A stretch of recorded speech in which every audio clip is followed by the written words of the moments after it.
Bismillahirrahmanirrahim. Assalamualaikum warahmatullahi wabarakatuh.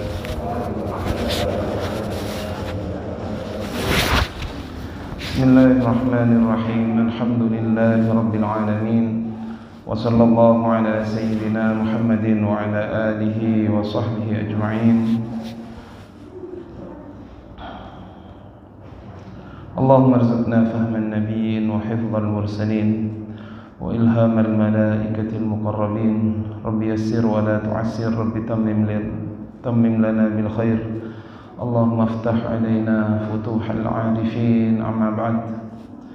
Alhamdulillahi rabbil alamin. Puji syukur kepada Allah subhanahu wa ta'ala. Kita masih diberikan nikmat oleh Allah subhanahu wa ta'ala, ditakdir oleh Allah subhanahu wa ta'ala, termasuk daripada hamba-hambanya yang bisa melaksanakan salat subuh secara berjamaah. Dan juga alhamdulillahirabbil alamin, kita juga ditakdir oleh Allah Subhanahu wa taala termasuk daripada hamba-hambanya yang dipilih oleh Allah Subhanahu wa taala untuk bisa hadir ke majelis ta'lim, ke majelis ilmu. Mudah-mudahan apa yang kita lakukan ini menjadi pemberat amal ibadah kita nantinya di akhirat. Amin Allahumma amin. Dan mudah-mudahan apa yang kita lakukan ini selalu berbarengan dengan taufik, dengan pertolongan Allah subhanahu wa ta'ala, dengan ma'unah Allah subhanahu wa ta'ala, dan dipenuhi dengan barakah. Amin Allahumma amin. Baik, kita akan melanjutkan pembacaan dan kajian kitab At-Tibyan fi Adabi Hamalatil Quran karangan dari Al-Imam An-Nawawi. Bismillahirrahmanirrahim. Qala al-musannif rahimahullahu ta'ala wa nafa'ana bihi wa bi'ulumihi wa amadana bimadadihi wa hafaza 'alaina bi barakatihi fi asrarihi fid dharain amin. Faslun, ini adalah sebuah pasal. Ta'limul muta'allim fardu kifayatin. Ta'limul muta'allimin fardu kifayatin. Mengajarkan kepada murid, kepada muta'allim, fardu kifayatin adalah fardu kifayah. Jadi hukum orang mengajar Al-Quran itu adalah fardu kifayah. Maksudnya fardu kifayah bagaimana? Apabila sebagian orang melakukannya, mengajar, maka gugurlah kewajiban orang yang lain. Misalkan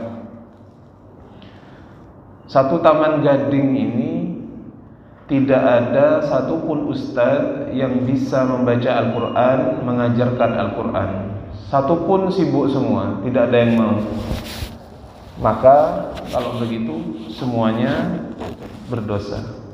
Tetapi kalau ada satu saja ustaz yang kemudian mengajarkan Al-Quran, maka gugurlah kewajiban yang lain. Sama seperti merawat jenazah, menguburkannya, itu hukumnya adalah fardu kifayah. Maka mengajarkan orang yang ingin belajar Al-Quran itu hukumnya adalah fardu kifayah. Jadi belajar Al-Quran itu bagi orang Islam termasuk daripada hal-hal yang bisa menyempurnakan keislaman kita. Karena yang pertama, sholat itu tidak sah apabila tidak membaca surah Al-Fatihah. Maka orang kalau surat Al-Fatihahnya bermasalah bisa menyebabkan sah atau tidaknya sholatnya. Makanya kalau belajar Al-Quran, dulu saya di pondok itu yang paling ditekankan pertama bagaimana bacaan Al-Quran itu bisa fasih, terutama bacaan Al-Fatihahnya. Karena ada dalil atau ada keterangan, la sholata liman lam yaqra bi fatihatil kitab. Salat seseorang itu tidak sah apabila dia tidak membaca Fatihah di dalam salatnya. Maka Fatihah ini penting sekali. Penting sekali. Bagaimana bisa difasihkan bacaan Al-Fatihahnya, terutama bagaimana jangan sampai keliru ketika mengucapkan huruf-huruf. Misalkan siratal ladzina an'amta, begitu ya. Kemudian ada orang siratal ladzina dibaca an'amtu, bahaya, bisa berpengaruh kepada makna, bisa batal sholatnya. Makanya dalam sholat itu yang didahulukan untuk maju, yang pertama adalah termasuk orang yang bacaannya, Al-Qur'annya lebih bagus daripada yang lain, orang yang pengetahuan agamanya lebih bagus daripada yang lain. Itu yang kemudian didahulukan karena berimbas kepada sah atau tidaknya sholat orang-orang di belakangnya. Jadi Al-Fatihah ini termasuk juga di dalam Al-Fatihah itu, termasuk di dalam Al-Quran itu ada beberapa huruf yang kemudian dipelajari di ilmu tajwid itu. Beda antara huruf dad, huruf dha, dan huruf zai. Ghairil maghdubi itu dad. Al-maghdub artinya orang-orang yang dimurkai oleh Allah Subhanahu wa taala. Kalau dad diganti dengan zai, diganti dengan dad, bisa merubah maknanya. Orang yang paham akan tidak enak di belakang itu. Karena orang yang bahasa Arab itu, bapak-bapak, ibu-ibu, disebut dengan lughatud dad, bahasa dad. Kenapa dibilang lughatud dad? Karena dad ini termasuk keistimewaannya orang Arab. Hampir tidak ada pengucapan dad di bahasa yang lain. Di mana dad itu cara pengucapannya adalah pinggir lidah kita ditempelkan ke geraham, baik yang kanan ataupun yang kiri. Dad begitu. Makanya sampai keistimewaan bahasa Arab itu ada di dad ini, huruf dad. Makanya kalau anak kecil baru belajar Al-Qur'an, ghairil maghdubi 'alaihim waladdallin, dibaca dad gitu kan.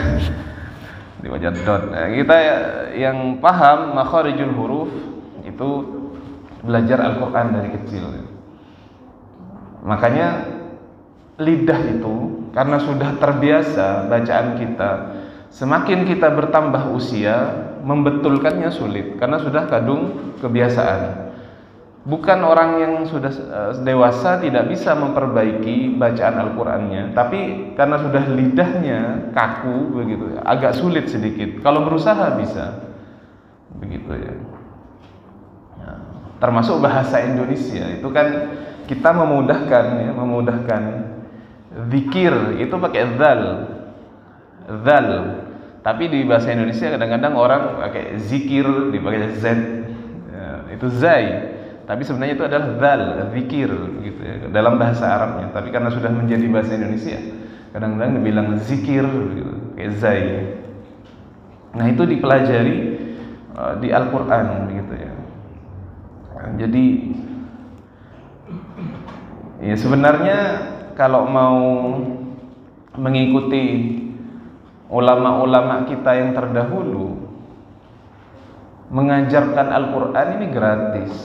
Bahkan ada yang mengharamkan, sebagian ulama ya, tidak boleh mengambil upah dalam mengajar Al-Quran.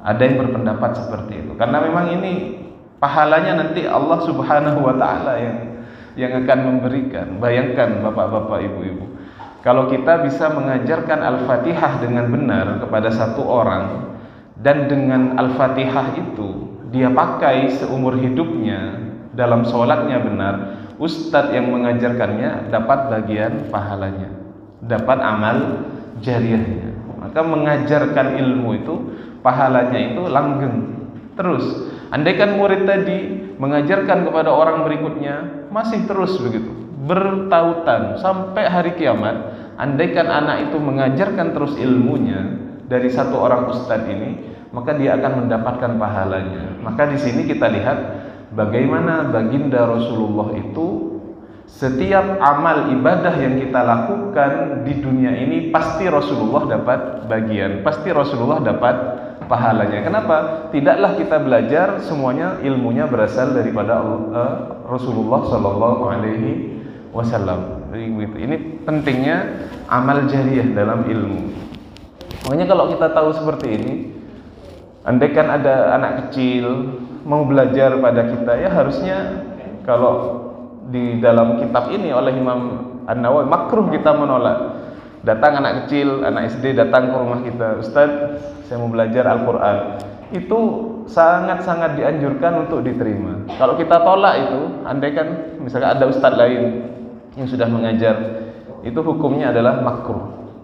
Jadi seperti ini sebenarnya. Dan sebenarnya tidak perlu harus dibayar ya. Walaupun sekarang karena ada beberapa ustadz yang mungkin itu menjadi mata pencahariannya, tidak punya sumber yang lain, akhirnya ada yang mengumpulkan SPP ya. Tidak ada masalah, tidak masalah. Tapi sebenarnya pahala yang paling besar nantinya bagi orang yang mengajarkan Al-Quran adalah pahala di akhirat. Ini luar biasa, karena ketika kita berhasil mendidik seseorang, bacaan Al-Qurannya bagus, maka dia pahalanya akan terus menerus sampai hari kiamat, andaikan dia mengajarkannya kepada orang lain. Fa illam yakun man yasluhu lahu illa wahid ta'ayyana alaihi.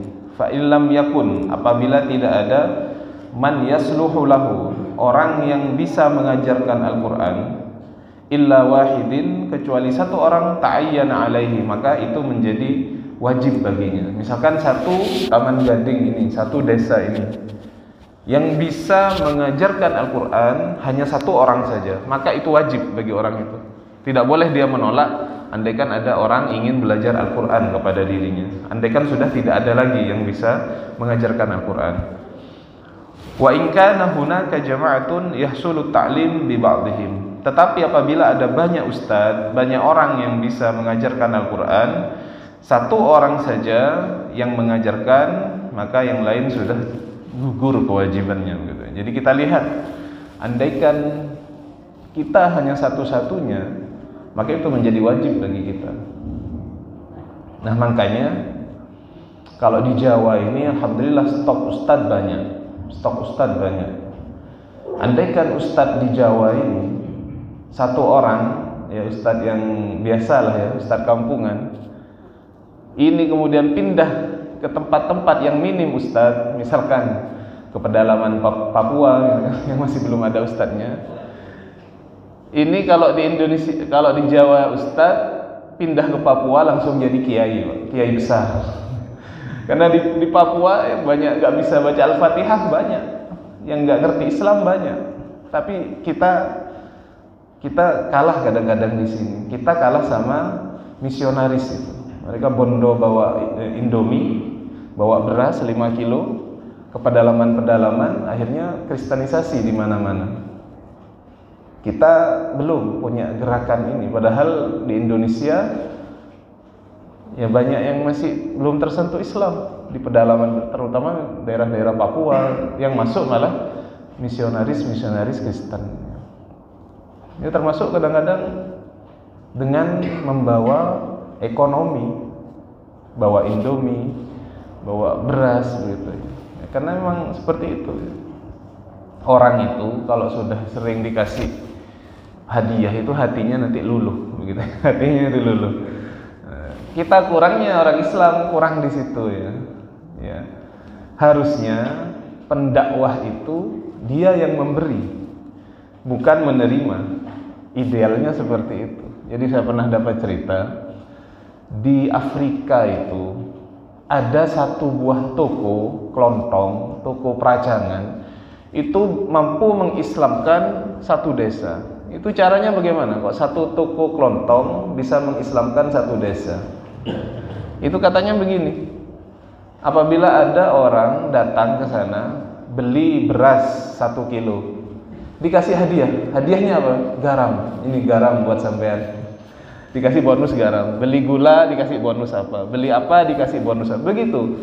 Dia tidak sungkan untuk memberikan hadiah kepada orang-orang. Orang yang cenderung suka memberi itu disenangi. Akhirnya orang mulai suka sama orang ini. Ini kok baik sekali, kita beli ini dikasih hadiah ini. Akhirnya mereka tertarik dengan perangai akhlak orang pemilik toko ini. Akhirnya anak-anak mereka yang masih kecil disuruh belajar ke orang yang punya toko ini, toko peracangan ini. mulailah belajar satu dua, akhirnya bagus, akhlaknya bagus, diajari Islam, masuk Islam, keluarganya masuk Islam, pelan-pelan akhirnya satu keluarga masuk Islam, dua keluarga, sampai satu desa masuk Islam semua gara-gara satu toko kelontong, satu toko peracangan. Baiknya akhlak itu bisa menarik. Nah, makanya sebenarnya boleh kita tiru ya. Makanya orang-orang soleh dalam Islam itu kebanyakan mereka loman, ya, gemar memberi. Harusnya seperti itu, suka memberi gitu. Dan di Indonesia ini terjadi, ya. Di Indonesia sangat terjadi. Baik. Fa in imtana'u kulluhum asimu. Fa in imtana'u kulluhum. Apabila mereka tidak ada yang mengajar semuanya, asimu, maka mereka berdosa. Andaikan ada banyak ustadz bisa mengajarkan Al-Quran, satu pun tidak ada yang mau mengajarkan Al-Quran, maka dosa semuanya. Wa in qama bihi ba'duhum saqata al-haraju 'anil baqin. Apabila ada satu orang yang kemudian mengajarkan Al-Quran, maka kewajiban itu gugur dari yang lain.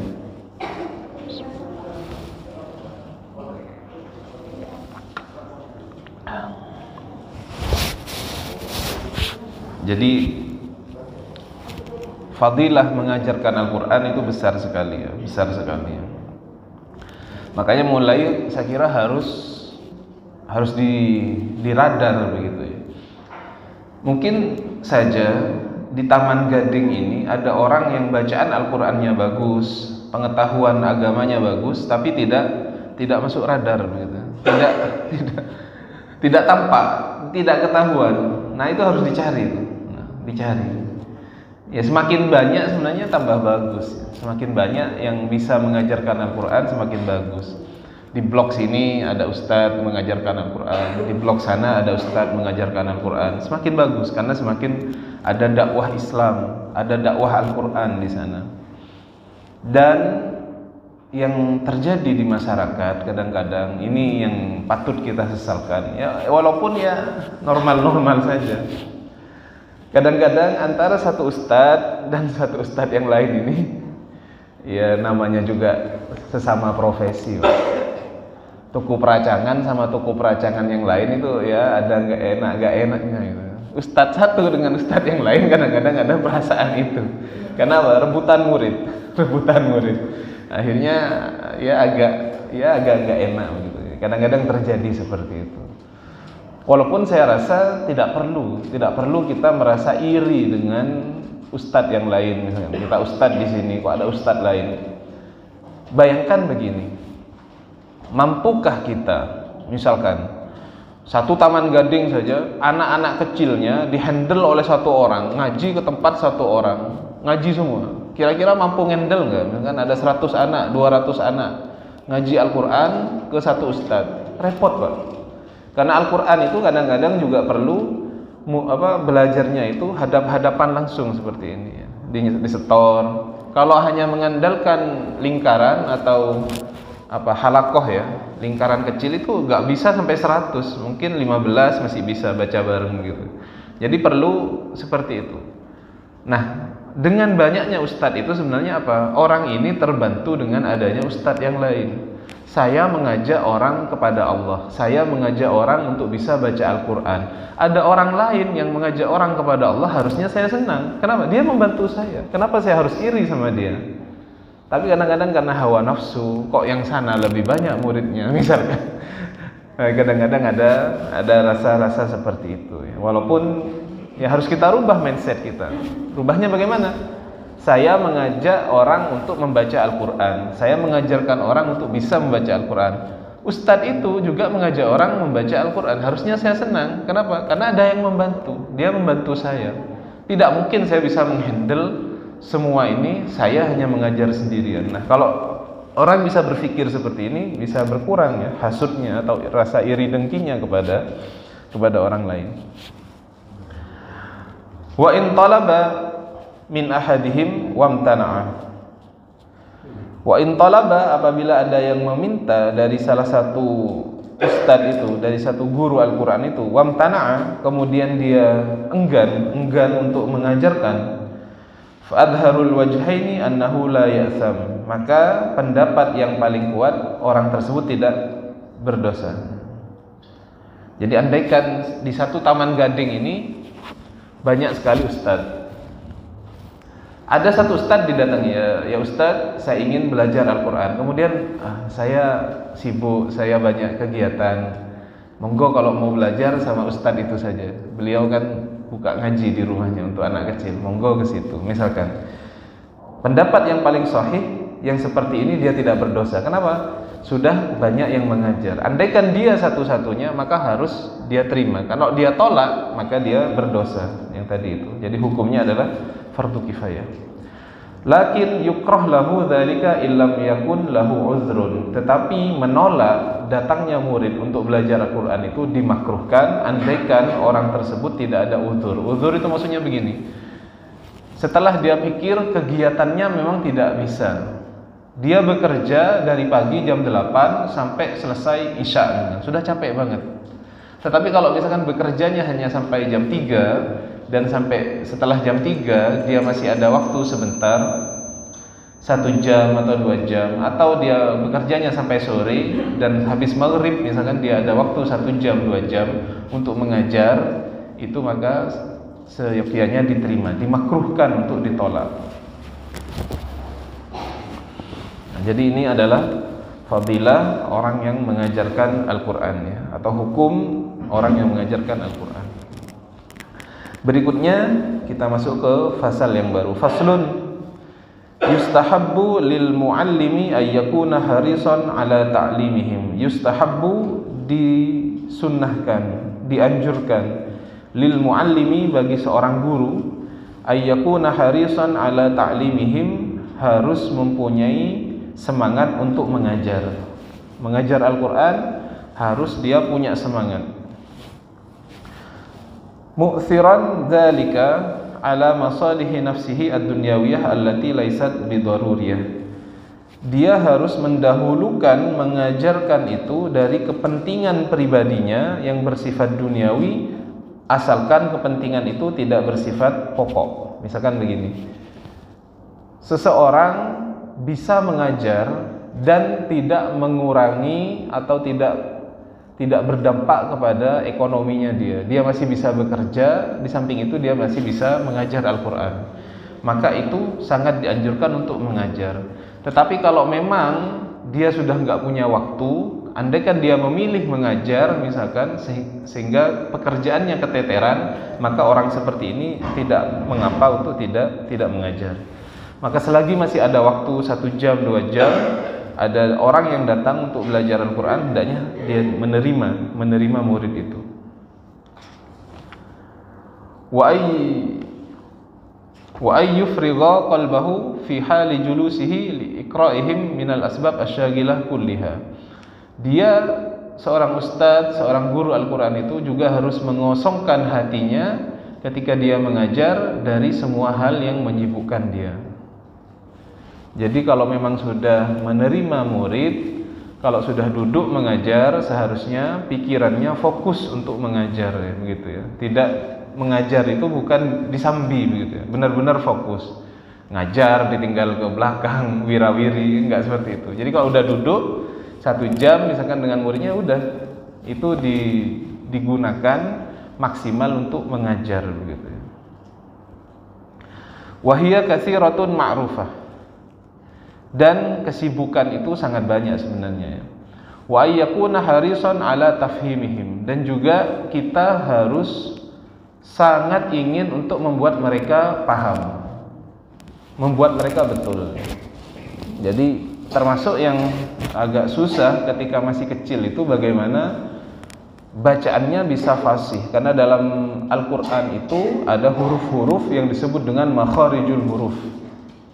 Makharijul huruf, diajari bagaimana huruf dhad, huruf dha, huruf dzal, huruf za, itu harus bisa dibedakan.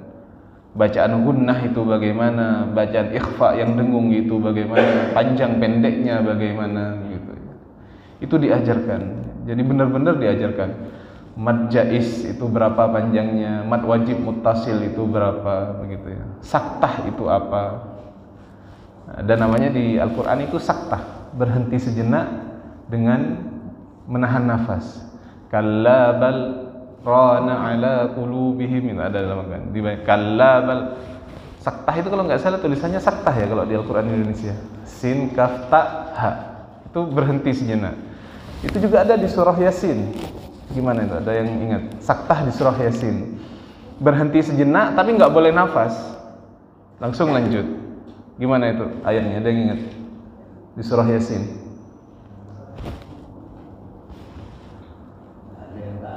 Ada yang tahu ya? Iya, bacaan saktah itu berhenti. Kan begini. Nafas itu kita boleh bernafas ketika sudah di akhir ayat. Misalkan begini. Bismillahirrahmanirrahim. Ambil nafas. Ketika kita baca Al-Quran, jangan nyuri-nyuri nafas di tengah. Misalkan Alhamdulillahi Rabbil, enggak, tapi Alhamdulillahi Rabbil Alamin, ambil nafas. Ar-Rahmanir-Rahim, ambil nafas. Jadi tiap berhenti baru ambil nafas. Itu dalam baca Al-Quran. Bukan nyuri-nyuri nafas di tengah. Seperti orang adzan, Allahu Akbar, Allahu Akbar, bukan seperti itu. Nyuri-nyuri nafas di tengah itu nggak benar. Jadi makanya qori itu sebelum baca diambil nafas panjang, yang qori itu. Diambil nafas panjang baru dia baca, begitu ya. Karena memang setiap akhir daripada surah itu boleh kita bernafas di sana. Tapi ada di dalam Al-Quran itu kita berhenti sejenak tapi tidak bernafas. Namanya bacaan saktah. Yang saya ingat itu kalla bal, berhenti tapi nggak boleh ambil nafas. Rana ala qulubihim, gitu ya. Nah, kalau ingin belajar sampai bab saktah seperti ini biasanya dulu saya belajarnya di TPQ. Karena di TPQ itu ada jenjangnya, jilid 1, jilid 2, jilid 3, jilid 4, jilid 5, jilid 6. Al-Quran besar. Nah, kalau sudah Al-Quran besar ini seneng. Karena nanti di apa katanya orang Madura itu, diselamati, apalagi sudah hatam. Jadi baca bareng-bareng sama ustadznya dari Alif Lam Mim sampai Qul A'udzu Birabbin Nas, hatam, selamatan gitu ya. Saya dulu seperti itu, selamatan.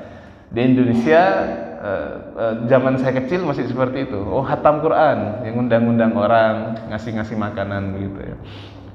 Nah, di akhir jilid 6 itu, kalau Anda belajar qiraati, itu ada namanya bacaan gharib dan muskilat. Apa gharib dan muskilat? Bacaan-bacaan yang tidak biasa dalam Al-Quran, yang tidak lazim. Termasuk tadi bacaan saktah tadi. Ada dalam Al-Quran itu namanya titik 3, mu'anaqah namanya. Titik, pernah baca Quran titik 3. Titik 3 di sini, titik 3 di sini.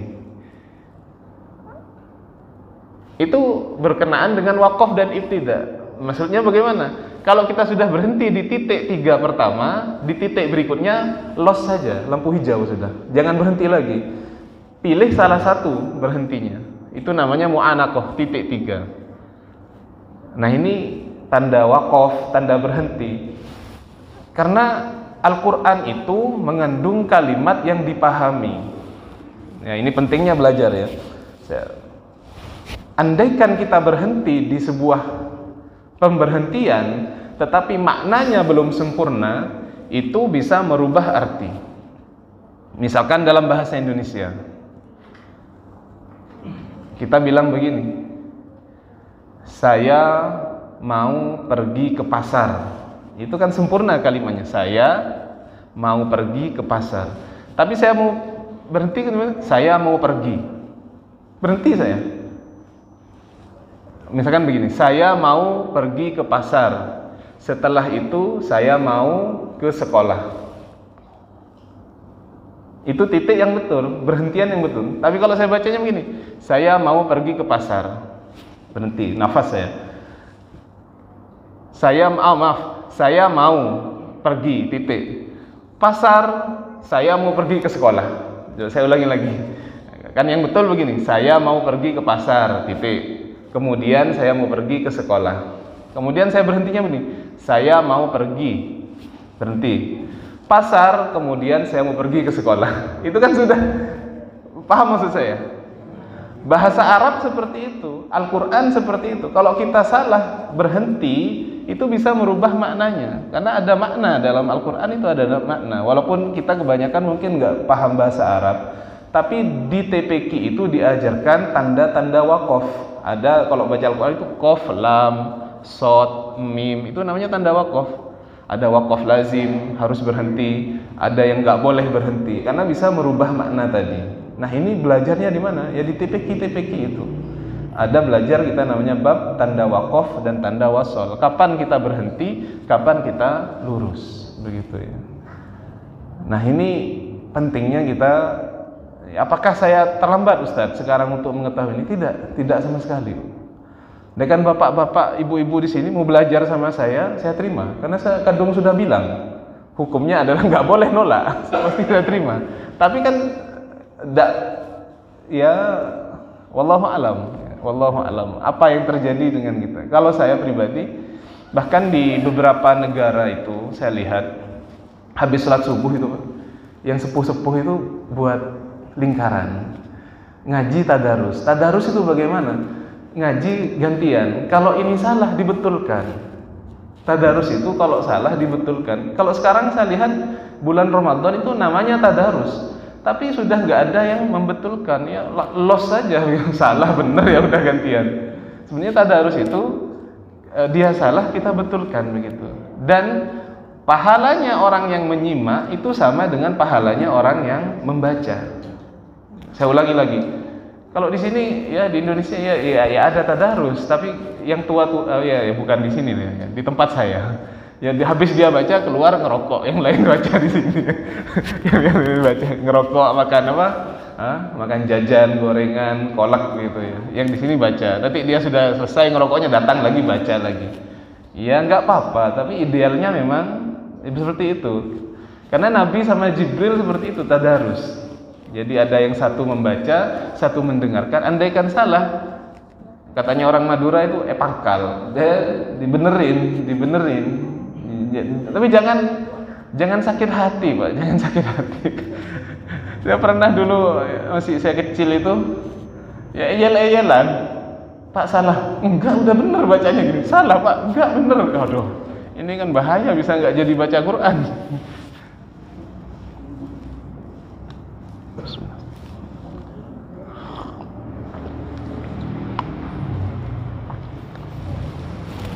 Ya tapi kalau belajar ke saya sampean terlalu jauh Pak. Saya tinggal ini di alam hijau. Masih ongkos bensinnya berapa? Nah di sini ada Ustadz Khalil. Beliau itu bacaannya fasih. Kenapa sampean nggak belajar sama Ustadz Khalil? Di sini ada Ustadz Khalil. Belajar sama Ustadz Khalil. Buat lingkaran-lingkaran di sini, ya. Ngaji. Andaikan mau sama saya ya kejauhan, saya di alam hijau sana masih naik sepeda sampai. Kalau di sini ada Ustadz Khalil, mungkin ada ustadz-ustadz yang lain. Jadi ya memang ketika dewasa gak sama ketika dengan kita masih kecil. Tapi ketika kita berusaha untuk memperbaiki, saya kira gak ada masalah ya karena ini kita akan, pokoknya saya mau belajar Al-Quran. Sampai saya mati, maka Anda dilihat sebagai pembelajar Al-Quran. Kita punya status ketika kita meninggal, tapi kita ingin belajar Al-Quran. Status kita apa ketika meninggal? Kita sedang belajar Al-Quran. Ini kan status yang mulia. Walaupun mungkin nggak selesai belajaran, tapi kalau kita ya sudahlah, saya sudah tua misalkan. Ya sudah, berhenti di situ. Jadi bahkan di beberapa negara itu ada program menghafalkan Al-Quran bagi yang sudah sepuh-sepuh. Ya, pelan-pelan. Dari yang pendek-pendek, dari juz 30. Itu ada program seperti itu. Nah, jadi Al-Quran ini luar biasa Bapak-Bapak Ibu. Ini kebarokahannya luar biasa ya. Karena ini nanti yang menentukan derajat kita di surga. Ingat, kita ini muslim, alhamdulillah dijamin masuk surga. Kuncinya surga sudah kita punya. Man qala la ilaha illallah dakhalal jannah. Ya orang yang mengatakan la ilaha illallah masuk surga. Tetapi nanti di surga itu derajatnya beda-beda. Termasuk yang membedakan derajat satu orang dan orang lain adalah bacaan Al-Qur'annya. Semakin banyak bacaan Al-Qur'annya, semakin banyak hafalan Qur'annya, maka dia posisinya tinggi. Begitu ya. Nanti ya ketahuan. Misalkan dia suka ikut yasinan, hafal yasin kadang-kadang di luar kepala. Kalau di desa itu, kalau di perumahan kan kita yasinan masih dikasih buku itu. Di desa nggak perlu buku. Kenapa? Di desa itu ya semangat yasinannya sangat tinggi. Walaupun jauh itu datang. Jadi yasinan hampir setiap hari. Karena banyak yang meninggal dan harus 7 hari. Dan banyak 200, 100 gitu yang datang. Kalau di perumahan kan yang dekat saja. Dari saking seringnya baca yasin, orang desa itu yang nggak perlu buku itu sudah hafal di luar kepala. Hafal luar kepala, orang desa itu hafal luar kepala. Yasin itu, Yasin wal Qur'anil Hakim, innaka laminal mursalin ila akhirih. Nah, maka dari sini apa sebenarnya? Andaikan kita mau ya. Kok kita seakan-akan hafal yasin? Kenapa? Sering dibaca. Andaikan kita sering baca Quran, diulang-ulang, hafal juga. Yang paling sering biasanya ya Yasin, Al-Waqiah. Karena di Indonesia punya keyakinan Al-Waqiah itu apa? Bisa mendatangkan rezeki. Kalau mau banyak rezekinya baca surah Al-Waqiah. Ya walaupun ya jangan hanya diniatkan rezeki, ya taqarrub ilallah. Baca Quran itu taqarrub ilallah, mendekatkan diri kepada Allah. Itu. Kalau kita nggak mampu untuk baca Quran terus-menerus, sekarang itu ada HP. Di sini Anda bisa menaruh file Al-Quran. Taruhlah misalkan surah yang pendek yang Anda suka. Ada sebagian orang suka surah At-Taubah. Setel aja berulang-ulang. Sehari setel 2 kali, besok setel lagi. Itu setahun setengah hafal. Bahkan mungkin kalau orangnya cerdas hafal sambil nyetir, disetel di mobil kita. Tapi jangan nyetel yang Al-Baqarah panjang 1 juz, enggak. Pilih yang pendek dan itu berulang, kan bisa diatur itu, Pak. Maksudnya ketika dia dimainkan tidak berpindah ke file berikutnya. Dia hanya muter-muter file di situ. Paham nggih? Jadi di HP ataupun di mobil kita itu bisa diputar-putar. Jadi setelah At-Taubah selesai, muter lagi dari At-Taubah selesai begitu. Itu lama-lama hafal. Jadi ini kekuatan telinga kita. Dulu Rasulullah SAW hafal Al-Quran itu belum ada mushafnya. Bagaimana beliau bisa hafal? Beliau hanya mengandalkan kekuatan telinganya. Jadi Jibril datang, kemudian dan sedikit-sedikit bapak-bapak, ibu-ibu. Kalau ayat Quran itu turun tidak langsung satu surah full, enggak.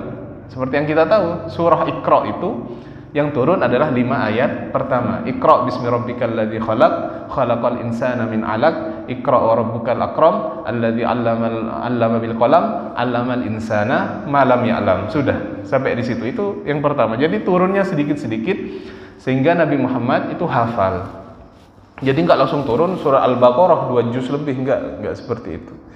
Nah, itu juga bisa kita tiru. Andaikan kita memang tidak bisa mengucapkan dengan baik, dengan adanya alat-alat modern ini bisa kita setel berulang-ulang, itu lama-lama hafal. Coba yang di sini. Ya, lagu-lagu. Anda dengarkan lagu itu secara sengaja ataupun enggak sengaja. Saya dulu ketika kuliah itu ke Surabaya, Bapak-bapak. Jadi berangkat dari Bondowoso, kuliah ke Surabaya. Dan di Surabaya di bis itu yang disetel kan tahu sampeannya, bukan Morotal, bukan Sudes, bukan Surem ya. Dangdut koplo, ya kan? Dangdut koplo, Sera gitu kan, Palapa. Itu saya nggak tahu itu, tapi karena disetel terus menerus, diulang-ulang lagunya ya itu yang disetel, ya lama-lama ya sedikit hafal. Nah itu kenapa? Karena kita mendengar terus, walaupun tidak mau gimana, mau di base, mau tutup telinga, yang disetel seperti itu. Akhirnya kita hafal. Al-Quran juga seperti itu. Andai kan di mobil kita lagu dangdut itu kita ganti dengan Al-Quran, di rumah kita tape ataupun MP3 kita isi dengan Al-Quran, lama-lama juga hafal, asal kita ulang-ulang. Buktinya kita hafal. Lagu apa sekarang yang lagi viral? Nah, lagu apa Pak? Iya, apa sekarang? Saya nggak tahu lagu apa sekarang yang lagi viral. Ya, karena viral sering kita dengar, gitu, sering kita dengar. Wallahu a'lam ya. Jadi kita seperti itu, ya separuh-separuh lah. Ustaz, saya nggak mampu Ustaz, saya masih seneng dangdut koplo, ya dangdut koplo sebagian, Al-Quran sebagian, gitu. Pelan-pelan, jangan langsung ekstrim itu nggak enak.